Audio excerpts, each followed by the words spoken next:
opinions and views expressed in the following program are those of the speakers and the host, and do not necessarily reflect those of Yoakley Scott Corporation and Your Sports Network. Yeah, I've been closer to Jesus before, so can you help me out? Oh, can you help me out? Am I on my own? Am I on my own? But can you help me out? Am I on my own? Am I on my own? Or can you help me out? Can you help me out? I've been scared to look in my soul.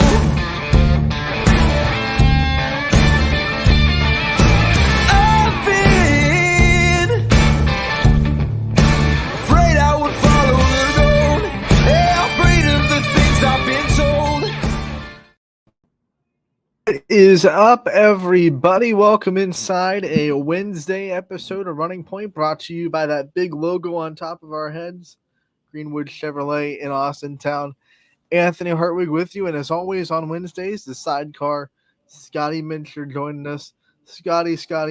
We have the pleasure of saying goodbye to July today and bringing in August. It's the last day of the month. Yeah, it's I guess in ways it's hard to believe, and in ways it's not that hard to believe. But I gotta say, I like that you referred me to the sidecar, not the sidekick, but the sidecar. That No, was you're the sidecar. You're right there. You're right next to me. I'm driving the motorcycle, and you're right next to me, man. Yep. Along for the ride, because I don't trust you to drive the motorcycle, Scotty. I'm sorry. That's fair. That's fair, right? You might take us, you might take us to Cleveland. I don't want that kind of road trip. Hey, your Chiefs are gonna be there eventually. So Late season. That's too cold for me. you're I'm not, a fair weather you're football not fan. gonna get tickets. No way. That's too cold. Okay, too cold. Too cold. I'd rather sit at home in the fireplace.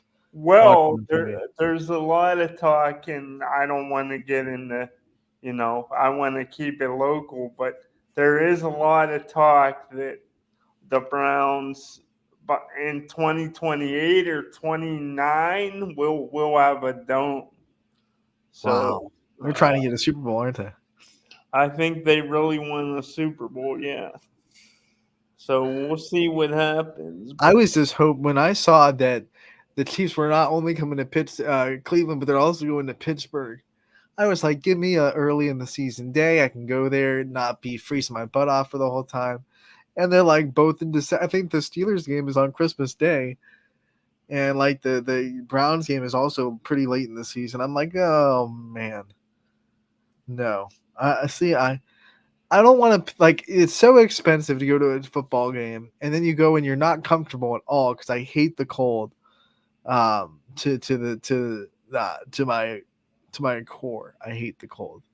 Like everyone, the heat. I will take heat over cold every day of the week, every week of the year. Like, doesn't matter. I want warmth. I don't want cold. So to pay that kind of money to go out there and sit in sub-freezing temperatures for 3 or 4 hours, no thank you. Yeah, it's not fun, that's for sure. Fun if you're watching on TV. It's probably fun if you get really drunk and then you can't feel the cold anymore because nothing around you matters. But as all of you know, I don't drink, so there's another check mark against it. I see all these people like with their shirts off in the cold. I'm like, you have to be drunk. There's no way you're not. Like, you're a good boy. You're like you don't swear, you don't drink. You're a top of the line citizen, role model. I haven't been dragged down by the heathens yet. Hey Anthony, you're a role model. Get it? But I'm They see me rolling. They hating. I know that's our song, right? Scotty, we have a lot to have fun with today. Not a lot to recap, but we do have something to recap, which is fun. Which is the Junior League World Series still continuing in Kirkland, Washington. Our Junior League representatives with the Steel Valley All Stars, which is, by the way, a team, if you're just new to it, made up of players from Boardman, Canfield, Poland, and Struthers, all local. They got their first win in pool play, 10-0 yesterday over the Washington representative. So the home team, I guess you could say, in the World Series. 10-0 the final score. So the first win in pool play, bouncing back from the loss on Sunday. So they're now 1-1 in pool play. And Gia Verona, Scotty, had herself a day both in the circle and at the plate. You talk about in the circle, she went 5 innings of shutout softball, just 1 hit allowed, 10 strikeouts on the day as well. They did bring in Justice Parrish to do the last inning of work and clean things up. But what a day for Gia. And then also on the offensive side, Scotty, if a shutout, 1 hit shutout with 10 strikeouts wasn't enough for you on the day, she also hit a 2-run home run as a part of their offense in the 10-0 victory. So Gia Verona, what a day for her. Doing it all, doing everything. That is quite an impressive day. It's a good stat line, I'd say. I think that'll get you a good car ride home. Yeah, that's a video game stat line. If coaches can find something that she did wrong in that game, God bless them. They are nitpicking at the elite level. Well, Not the only off. how could she give up 1 hit? I mean, Yeah, like how dare you? Come how, on. how dare her? Wasn't the only offense in the game for the Steel Valley All Stars. You had Kit Testa, who had a good day with a pair of doubles. Emma Bocherry had a double as well. Mylena Molenkoff, 2 drove into with a double. And you had Sydney McDonald, she doubled. Um, Paris, who pitched the last inning, she had a triple. And then we all knew Verona hit the 2-run home run, which brought in a pair. And then Ali Blinsky had 2 hits as well. So a lot of offense for the Steel Valley All Stars in the Junior League World Series, representing that Central region. They will return to action tonight against Latin America.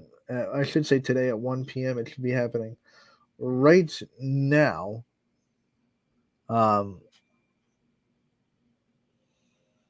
then they will also play the West Virginia team at 7 p.m. Both games can be seen on ESPN Plus. So because of the weather that happened on Monday, forced to play a doubleheader today to fit things into the schedule. Double dipping. Always look forward to double headers, man. Double dips, especially when you're young. It's a lot easier when you're 13, 14 to double dip than when you're, 20 going on 30. Yeah, for sure. These young kids, they can play like 5 games in a day. They'd be fine. Yeah, they're fine. They're like the Everything's fine. Energizer Bunny. So we'll see how the Steel Valley All Stars do today. We want to wish them the best of luck, and also remind you that the Austintown All Star team in the 12U, still in the Little League World Series, they will start their run on Sunday night against the Mexican representative for the Little League World Series. That'll also be on the ESPN family of networks as well. So they're having a send-off tonight. If you're interested in wishing the Austintown softball team good luck on their way to Greenville, North Carolina. 6 o'clock at the high school in Austintown. You'll be able to see them, send them off on their way, and wish them luck as they go to their second straight Little League World Series. Anthony, so I got a question for you. I got a question. Okay, Scotty. Off of that, talking about the Little League World Series.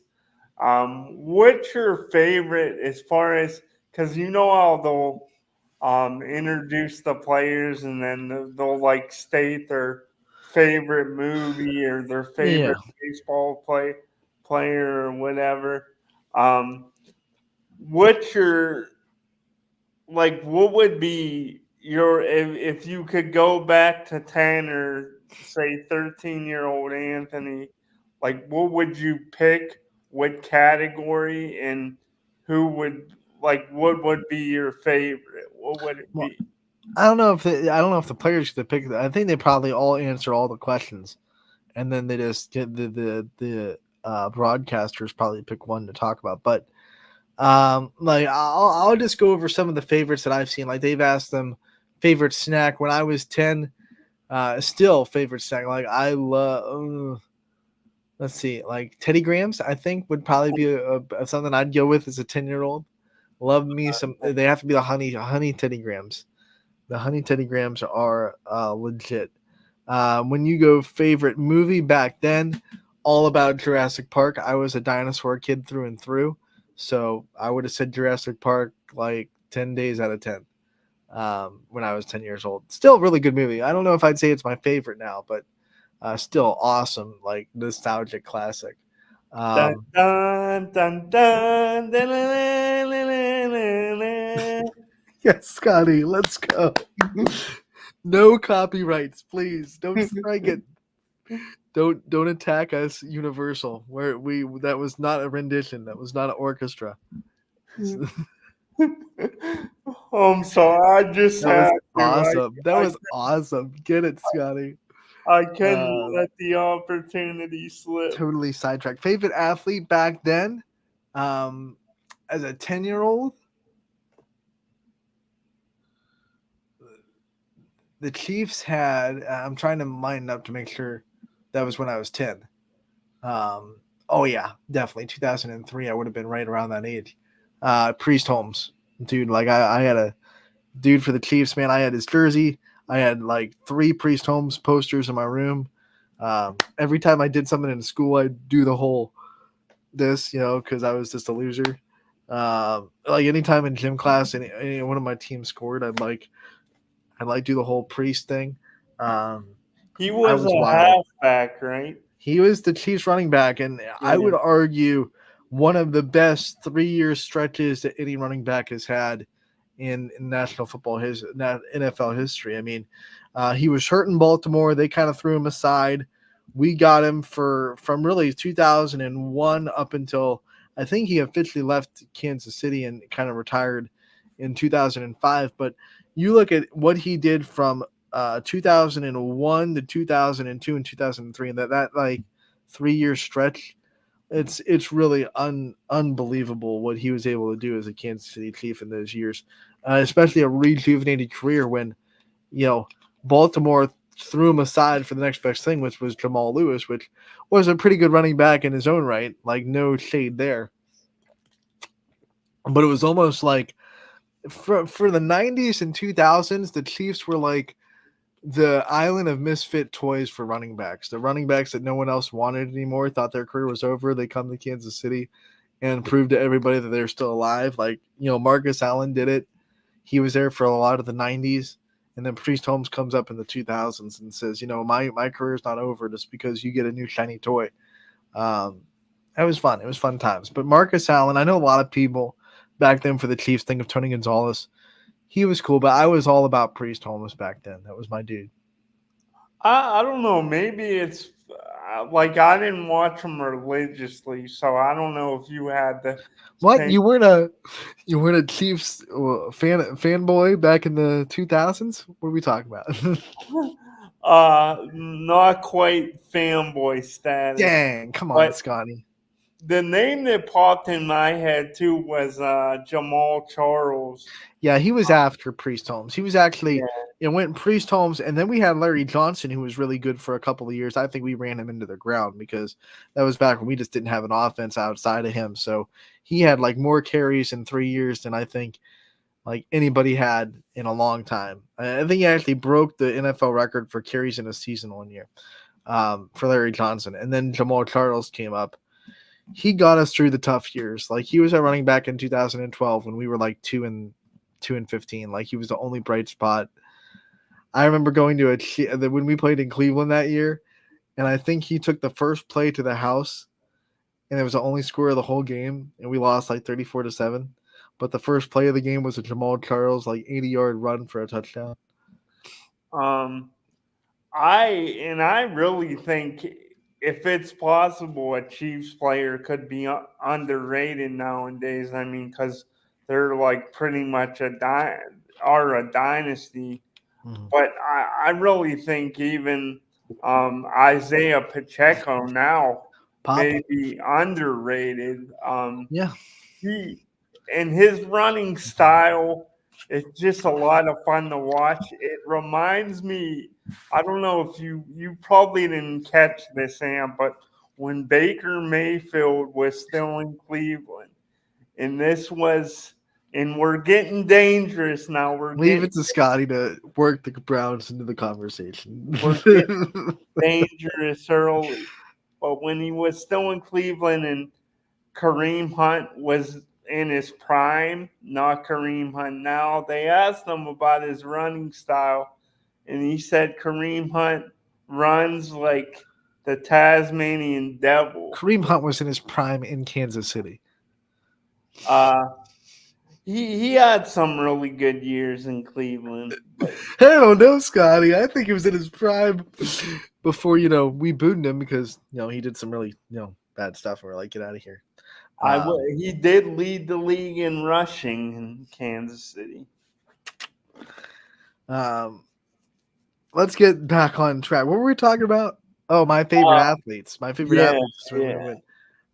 Definitely but it's a baseball one. Usually those kids give a baseball answer. And back then there was a guy that played for the Royals. I think my years are so messed up. But Mike Sweeney was a dude for the Royals. He was the guy. He was a franchise guy. I mean, the Royals were bad. They were always bad back then. But he was what Salvador Perez is to the Royals now. He was a guy that's never going to leave Kansas City. He was Royal through and through. You knew he was the guy that could come up and hit home runs. He was the franchise back then. So if I was going to say a baseball player, because most of those kids keep it baseball because they're in the Baseball World Series, Mike Sweeney would be my guy. I'll throw. I don't know if you'll remember this name, but because I got a few years on you, and I'm really old. But one of my favorite throwback Kansas City Royals players and throwback baseball players was Jermaine Dye. Jermaine Dye. That's not too long ago. When we had the outfield, we could have had it lined up if we didn't get rid of our guys. But we had, at one point in our franchise, we had Jermaine Dye, Jason Giambi, and Carlos Beltran. That could have been our outfield. That could have been legendary. Close to legendary. But we were always terrible, so it didn't really matter. But yeah, I think all those answers you gave, I could definitely. I want to know your side, Scotty. Favorite snack as a 10-year-old, favorite movie as a 10-year-old, and then what your 10-year-old favorite athlete would be. We have to reverse it on you. Okay, so favorite snack as a 10-year-old, which there's always so many great snacks, but I would probably go with really putting me on the spot, but I would probably go. Do you remember the little stick things they would give you that? It was this is going. This is dangerous. The cheese. You mean almost like they were you dip them. Yeah, you Yeah. did. That was one of my The favorites. cheese was healthy, but then they had ones with the cream that you'd like dip them in icing and eat them too. Yeah, yeah. Um, Those were I fun. love those. I forget what they were called. I loved. There's the pizza rolls now. The Tosticos, or what are they called? Tostinos, yeah. But Tostinos. before that, there was the bagels, the and I'm Pizza sure they still bagels. make them. Okay. Pizza bagels were up there as well. Um, and Were you a just Hot Pocket guy? was not a hot pocket Okay. guy. Not a hot pocket guy, but also fruit snacks. I loved Now, are fruit. we talking like the Scooby Doo fruit snacks, the Welch's fruit snacks? Where are we going with this? Because there were some really good ones. Yeah, I would say probably I like the Welch's because I Those, felt like they were shaped like the yeah, actual fruit, and they I feel taste. like Yeah, those Scooby Doo fruit snacks like hit different. Like the one everyone remembers them. Like they came in the obviously the shapes of the Scooby Doo characters, but they were like a little bit gummy. I liked them. I liked them. You know what else I was a sucker for? Fruit by the foot, man. The red oh, fruit by the foots. is the was wait fruit by the was that like fruit roll ups Fruit basically? roll ups was like you get the sheet, which they were good. They were harder to eat in my opinion, but the fruit roll ups were like a roll, right? And you just kind of like a foot long roll, and they kind of like tape, kind of like a Okay. fruit tape, and you unroll it and you kind of eat it. You know, are Um. you getting the mental picture, or do you not know what I'm talking about? Yeah. Yeah. Fruit I by the got foot. you now. Yeah, Fruit by the foot. the red fruit by the foot. The red fruit by the foots were really good. I remember now. And then you couldn't eat them without playing with them. So you're like me, like wrapping them around, trying to swing them and helicopter them and everything. Yeah. Also, I know I'm giving you too many, but you talked about Teddy Grahams earlier. Honey Teddy Grahams, man. Teddy Grahams they're great. Don't get me wrong, they're great. But I also the other day I felt like my inner child in me, I could feel them again as I was eating these, but just traditional the animal crackers. Love Oh, me some okay. animal crackers. Yeah, those are good. I like the frosted ones.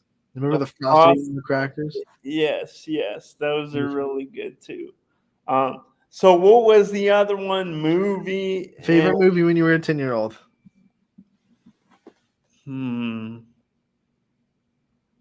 I would probably have to say,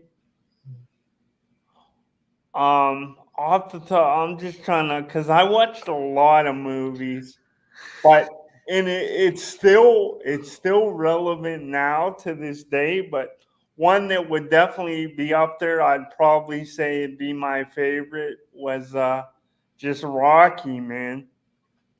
Um, yeah. But I was weird though. Like when I was 10, my favorite one was 4. I know a lot of people say that's one of the worst What? ones. Was the fourth one Oh, Rocky 4. when he fights Ivan Drago. If he dies, he dies. Yeah, a See, I lot like of Rocky 3 because Eye of the Tiger, man. It's classic. Survivor, Clubber You Lane. know, who wouldn't want to fight Mr. T? Yep, Clubber Lane. I like when they in the movie when they ask him, they're like, "How about a prediction for the fight, Clubber?" And he's like prediction.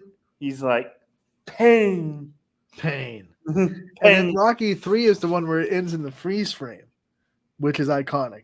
Yeah, with Apollo and Right. They're Rock. like, all right, you ready, man? Let's go. And then it's like that freeze frame right there that has been Yeah.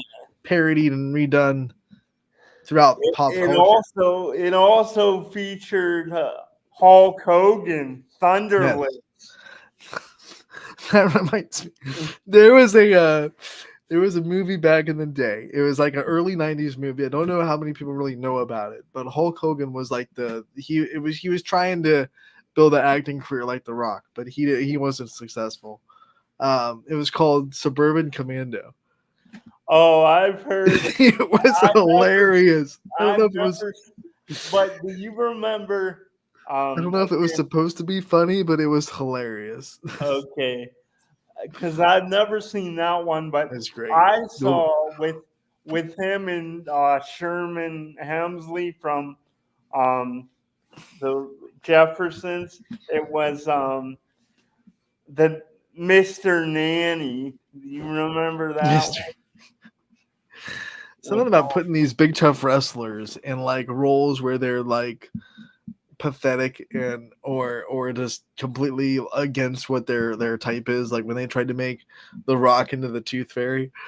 Like, what are we doing? Yeah. Well, Shaq was a genie. You're right. Uh, Kazam. The Sam. rapping genie. Yeah. That was I tried to block that out of my memory. That one was not good. But Yeah. Suburban Commando, man. Hidden gem of the early 90s. It was You pretty. go look at the trailer itself is just funny enough, but then if you watch the movie, it's hilarious. I know you're not you're not an NBA fan, but Not really. do you watch well, yeah, because you said you watch Love and Basketball. Yeah, that's a good movie. You know what people tell me is good, that I still have never seen, but they say it's a good movie. And actually, Tupac, the late Tupac Shakur, is in it. It's called Above the Rim. Have you seen that one? Above the Rim. I don't think I've seen that one.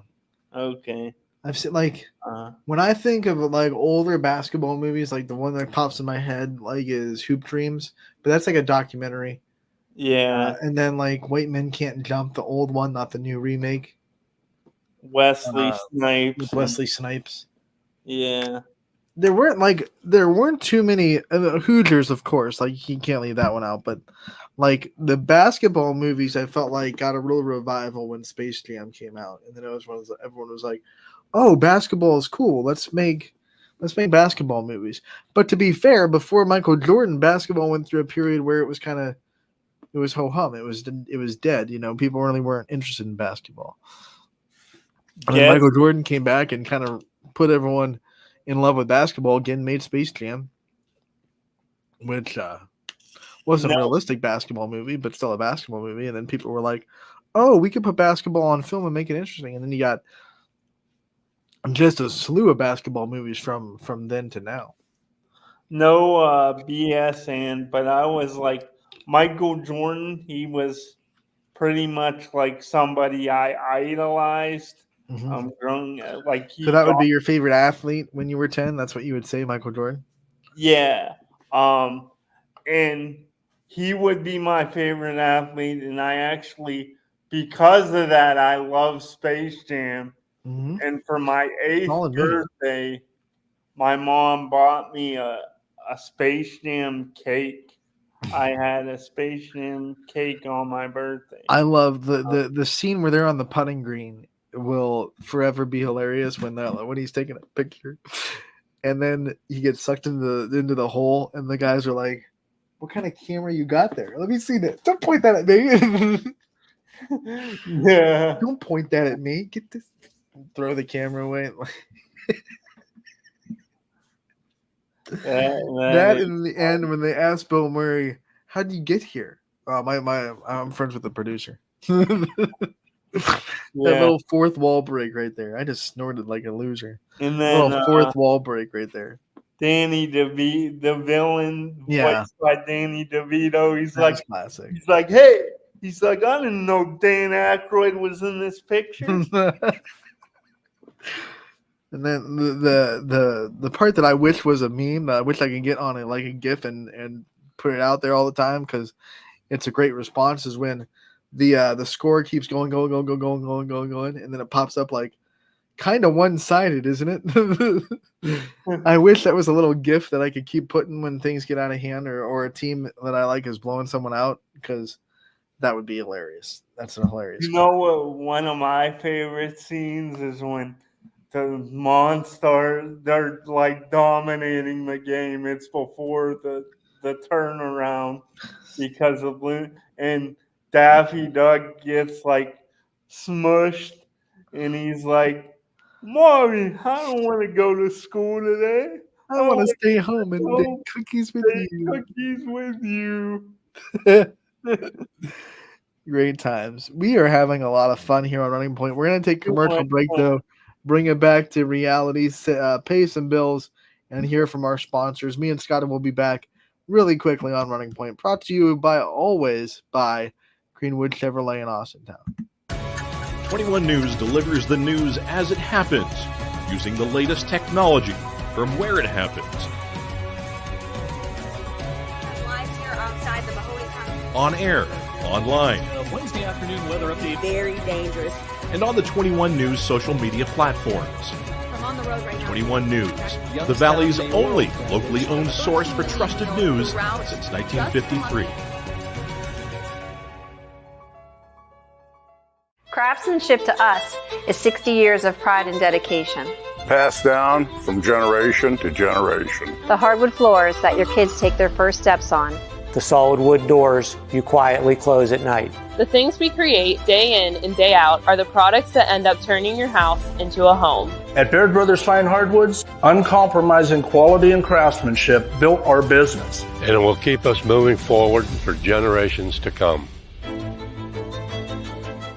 Going the extra mile at Greenwood Chevrolet means we want to take care of the community that takes care of us too. And we have to work together always. And that's how you stay in business for 40 years. You know, I love being a helper because when I help somebody, it makes me feel good.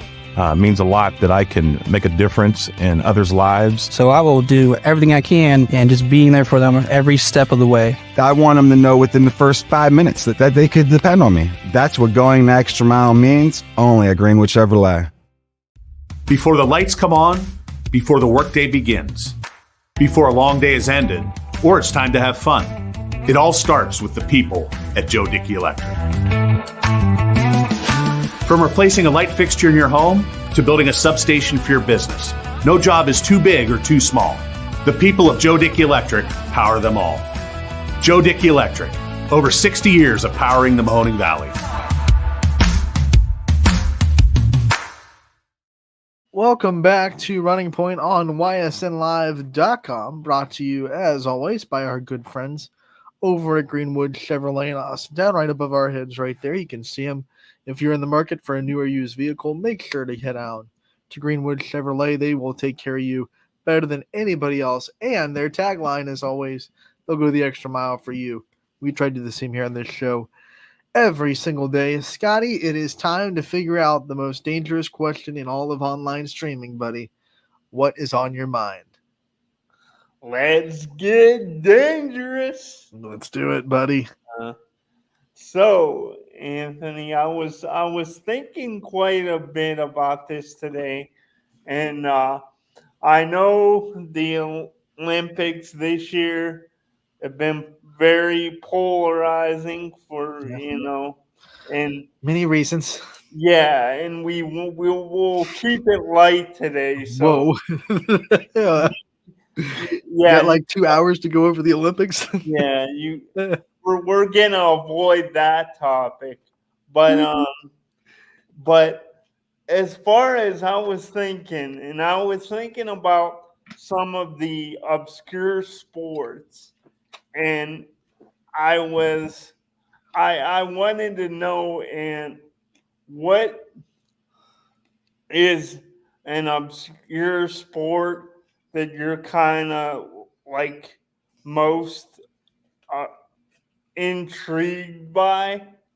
And then I also wanted to know if you could pick one local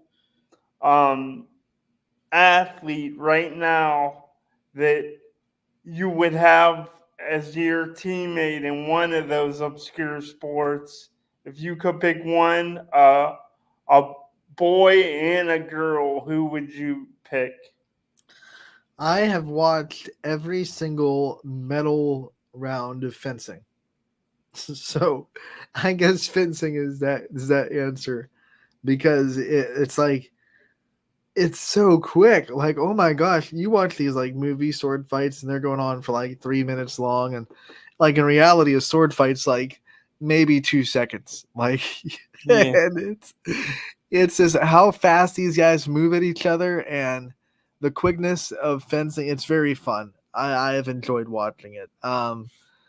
When it comes to athletes that I think would be good at fencing, oh, that's hard because I don't even know what to compare it to. You need quick strike ability. So I'm trying to think like, what other sport do we cover that I see like really quick strike that I know that can, don't have to have a lot of endurance. You just have to have that ability to just hit really fast. Basketball? Maybe basketball, like the drivers, the people that can just go at you. That's gonna take some time to think, Scotty. That was not on my bingo board today. I know. I'm grilling you. I know and then you get mad at me for doing the same thing to you. The tough ones. Scotty, while I'm thinking, tell me your obscure sport that you've been watching a lot this year. Well, I would say I've been really into the ping pong. Ping. We have an American that's pretty good. So I would say ping pong, and I would also throw in there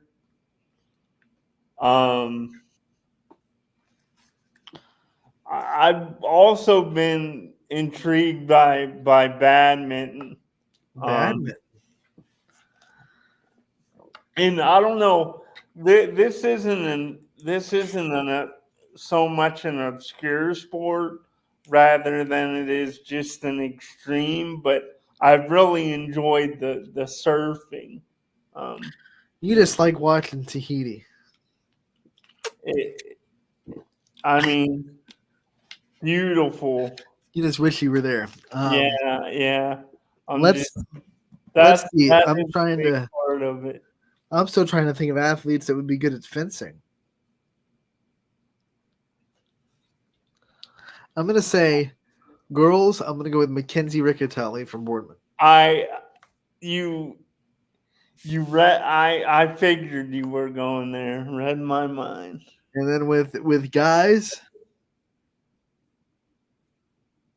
I don't want someone that's like big and stout, because I feel like that would be hard to move your body quickly.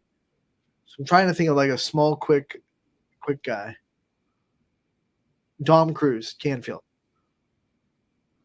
Dom Cruz.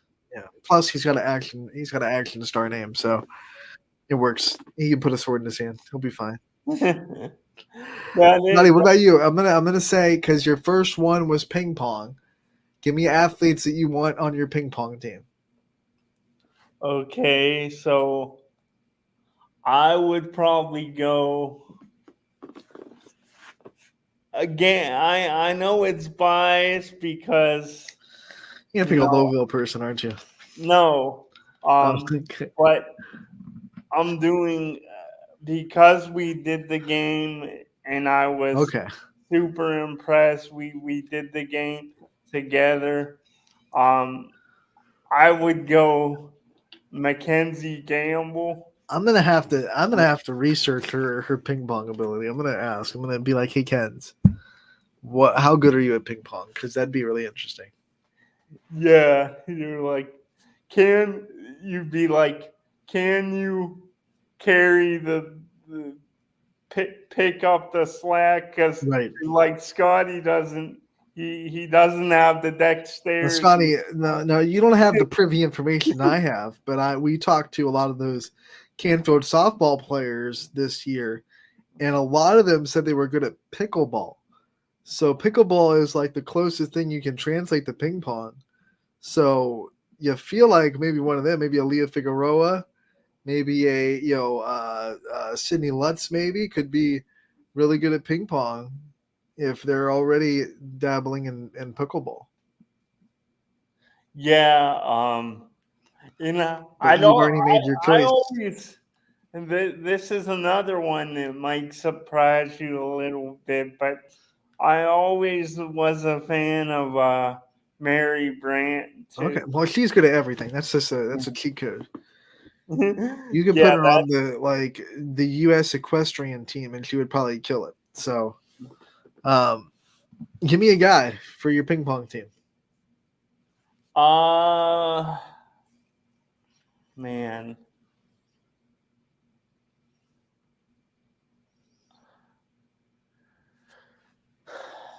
I don't. Nah, it's not Again, fun, is it? this is recency bias. This is recency bias Shocker, Scotty, with the recency bias. That's not anything new. because I just love when we got to interview him, and I just love his, like, he was charismatic, had great personality, and he just attacked, like he just was one of those guys, entertaining. So I'd probably go Marky Stancourt. Okay, well, that's 2 weeks in a row you've picked him. You're gonna have him on your all everything team.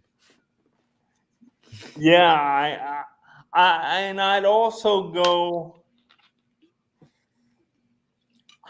Man, wait, we picking two people now? You picking a whole team? Okay. I'll keep it in one. It's hard to pick one, but You want a ping pong's doubles team? Yeah. Oh man, Scotty, that's fun. We got time. What else is on your mind? We have some time. All right, yeah, we got 15 minutes. So I was also thinking about Anthony. I was jotting some notes down today before the show, and there's been a lot of talk about the MLB, the trade deadline, the winners and losers, and so to speak. And kind of going off of that, and not so much, we're just gonna exclusively focus on winners here, but and we still got the fall sports season to go, but who would you say you could throw team and individual wise? Who would you say some of your biggest winners would be?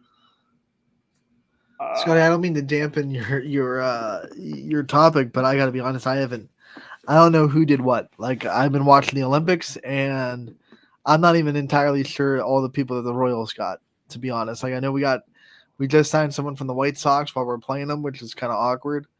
I think we got someone from a pitcher from the A's, I feel like, but like names.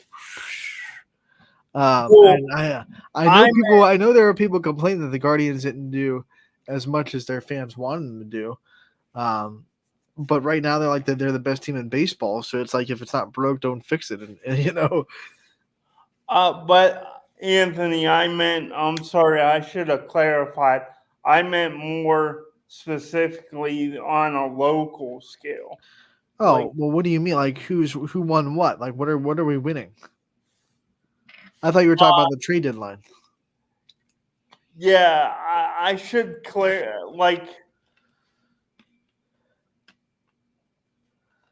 I don't know. I guess I could clarify it by saying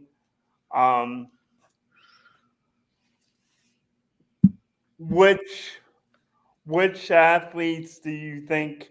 Because you've done a lot of interviews with athletes signing on to other schools and getting scholarships and stuff like that. I've watched a lot of your interviews and things like that.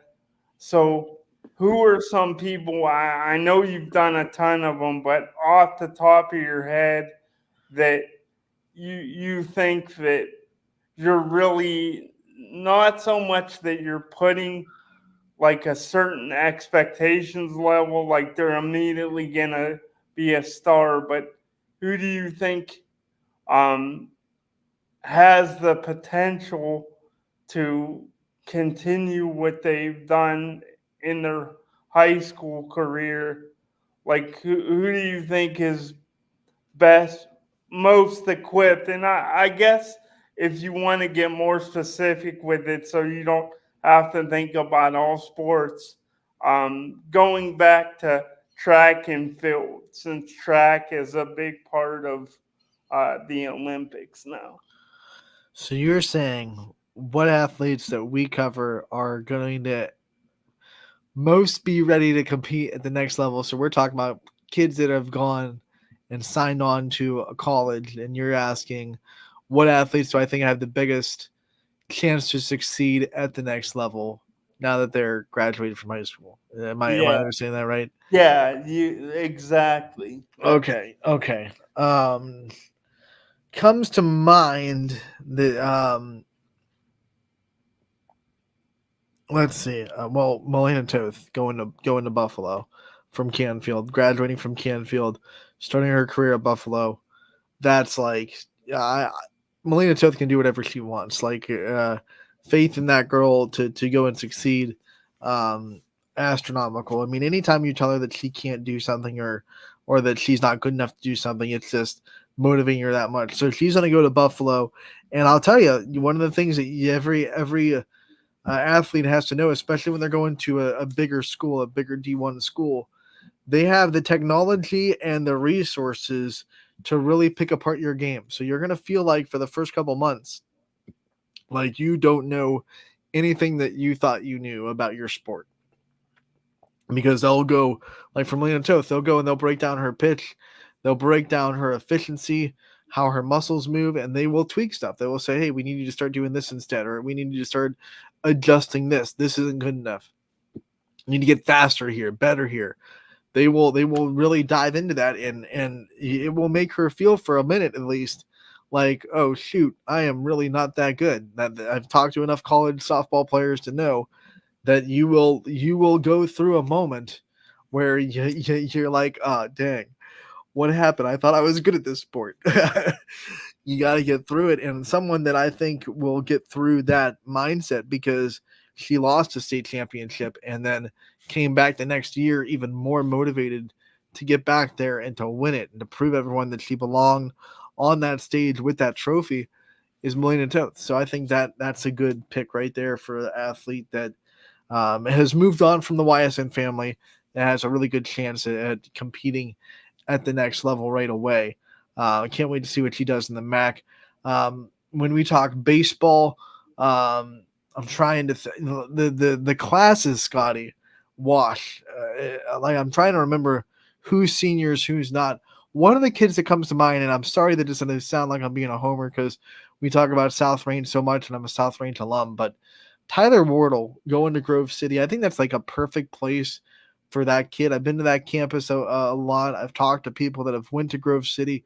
I think his personality just lines up exactly with what you're going to get out of an experience from Grove City. So I think not only is he going to thrive physically on the field, but one of the big things about especially baseball, like if you're not thriving mentally, you're not going to succeed physically.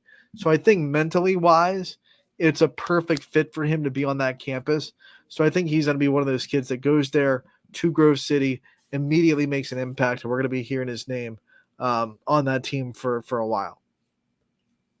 And yeah, and I gotta say, in fairness, I haven't asked you exclusively about South Range in a while, but You have. it's hard not to not to be a homer, right? I Hey, mean, you went to that school. You just know a tick more about everyone there because it's yeah. your family, it's your community. But Tyler Wardle, no matter what high school he went to, he's had a good summer in Class B with the athletics team that went to the Class B championships, beat the Astro Falcons out of the playoffs.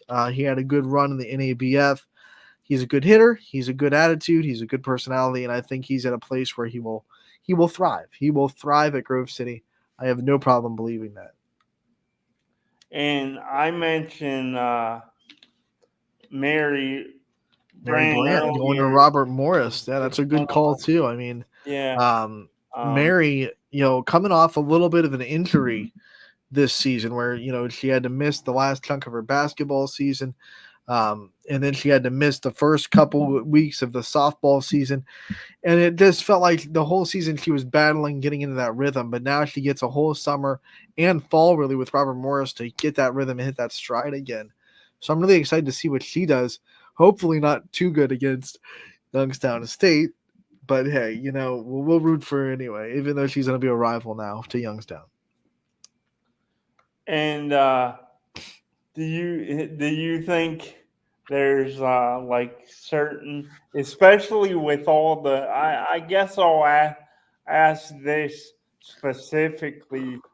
Do you think when you talk about like any of these sports, like do you think when it comes to the one the best, and that's softball, do you think one of the easiest transitions is a pitcher?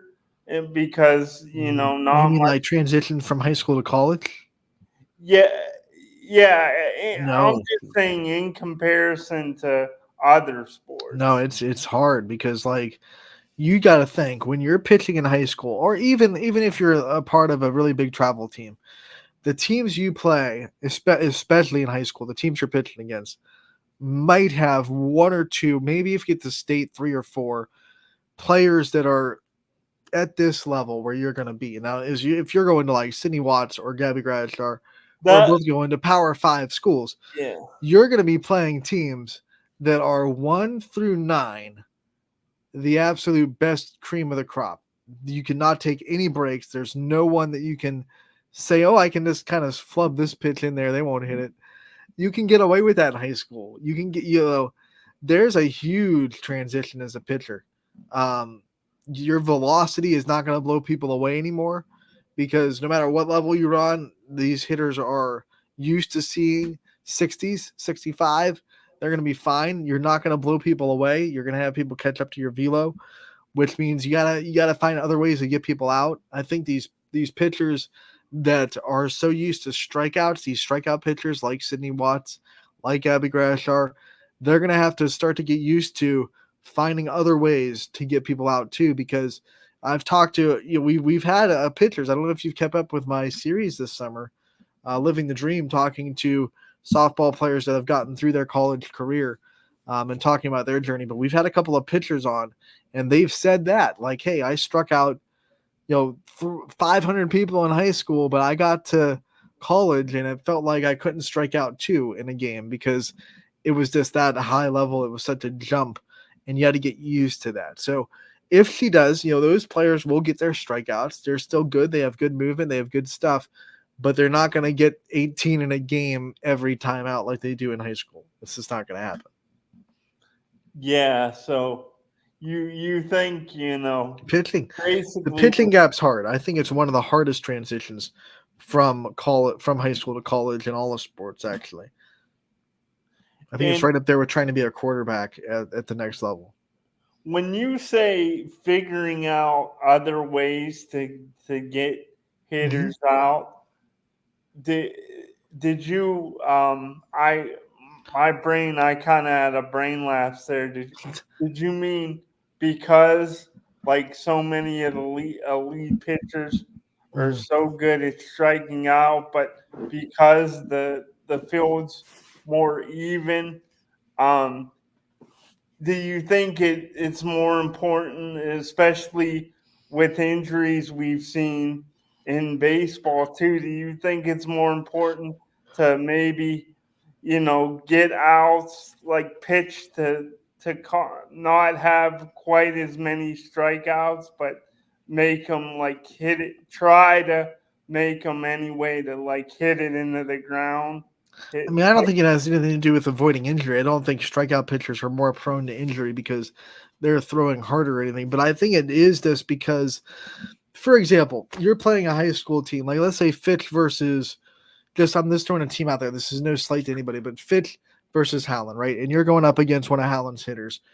And maybe you have runners on first and second. You've walked a couple hitters and you really need it out. Well, right now, Sidney Watts can just go 67, 67, 67, 3 pitches, strikeout, we're done. Let's get out of the inning. You go up against Florida State, all of a sudden in the ACC, got 2 on with 2 outs. You're not going to just be able to throw rise balls in the strike zone, strike out, boom, boom, boom, you're out of there. Yeah. It's not going to work like that. You got to be able to work the pitch sequence. Okay, I'm going to hit this pitch. I'm going to set up this pitch on the outside corner, right? So I'm going to throw her outside, see what she does with that, see what she tries to do. Like, you don't really have to do that too much in high school. You don't have to read the hitter too much. You don't have to try to break down their swing. You don't have to. In high school, a lot of the time, like, I know some coaches might not like this because it kind of, but a lot of the time in high school, it's here's my velocity. You can't hit it. There you go. It doesn't really matter where I put it. Like, I'm just going to put it in anywhere you can't hit it, right? So the reality is in college, you're going to go and you're going to have to really, 1, pinpoint your pitches, and then 2, be very strategic about where you're putting them and when you're putting them. And that's what goes into all these great college pitching coaches and the catchers that you're going to be working with and the technology you're going to have to help you do that. But it's a lot bigger than high school. Like, it's the reality. Yeah. You might need to have the ball in the strike zone on the like lower inside corner and say, hey, you might be able to hit this, but you're not going to hit it hard and it's going to be a ground out, But like, you go up with 2 on, 2 out, and this girl with 2 strikes, let's say you have 2 strikes on someone that's in Florida State's lineup. Let's say like they're a leadoff hitter, right?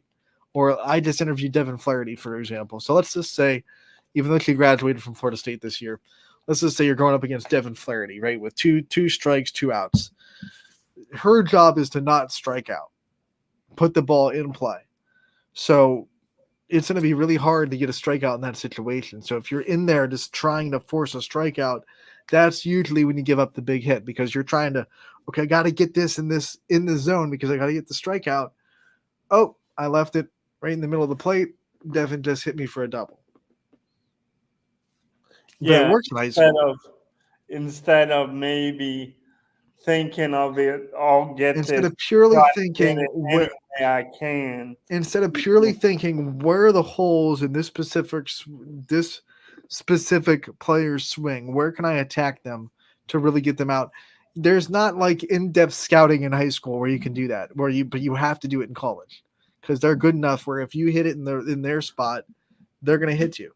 They're not going to be blown by you. They're not going to be lost in the batter's box. They're going to know what to do with the pitch that you leave in the strike zone. So you got to be able to really analyze and understand what a hitter's doing and where their holes are in their swing, and then attack that with really good accuracy, or you're not going to survive as a college pitcher. And you don't have to do that hardly at all in high school. There's no once again, no slight to high school coaches out there, but there's no coach out there in high school that's breaking down hours of game tape on other teams' hitters looking for holes in their swing to attack.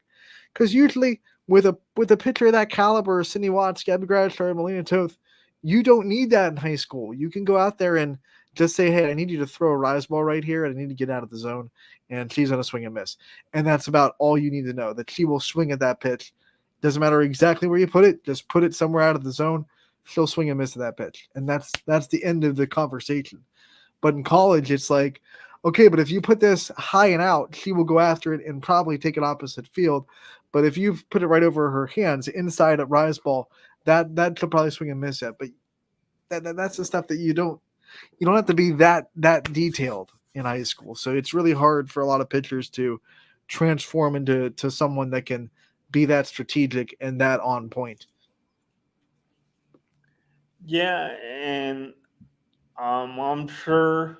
I mean, maybe not as much at that level, but because it's a lot of it is they're premier um, athletes, and it's not just what they can do. It's they're good in a number. It's the versatility too.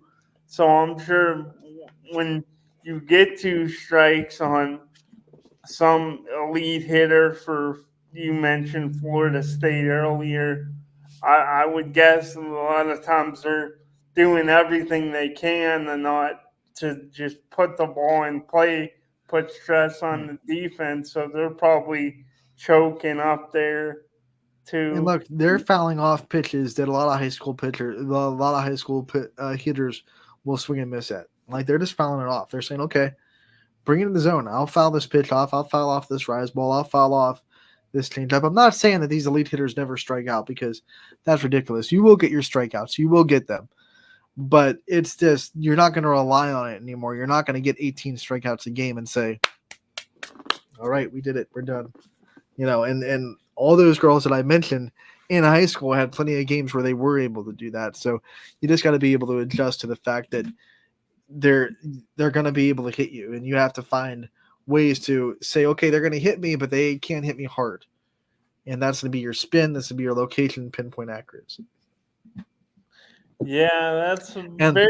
The other thing is, like with the rise ball, not to interrupt you, but with the rise ball pitchers, that something else you have to adjust to with Melina and Sydney, who both have really good rise balls, you're going to give up home runs.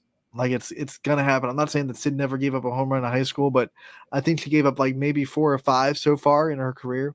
Like you will probably give up that and more in a season, because rise ball pitchers just tend to give up more home runs than not. Because if you catch up to a rise ball and you get a piece of it, it's really easy to hit out of the ballpark. It's kind of like your fastball pitchers in baseball. If you leave a fastball anywhere that's hittable, it doesn't matter how fast you're throwing it, these guys are going to catch up to it and hit it out of the ballpark. So same thing with your rise ball pitchers.